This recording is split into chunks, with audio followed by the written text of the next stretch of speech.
என்ன சாப்பிடுறீங்க? மருந்தா? இது என்ன மருந்து? ஆரஞ்சு மேங்கோவா? மேங்கோவா ஆரஞ்சா?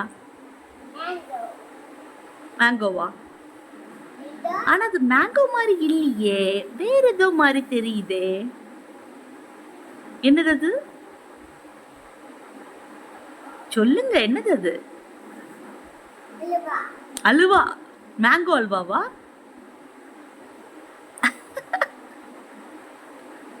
மேங்கோ அல்வாவா?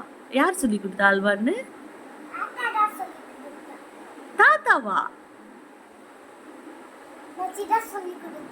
அம்மாச்சி சொல்லி கொடுத்தாங்களா? இல்ல என்ன செஞ்சு கொடுத்தாங்களா? உனக்கு டேஸ்ட் பார்க்க சொன்னாங்களா? இதுக்கு பேர் என்ன? அம்மாச்சிட்டே கேளு. எங்க அம்மாச்சி கொண்டு வர்றாங்க? ஆனா அவங்க ஏன் நீ அப்படிதான் பார்க்கணுமா?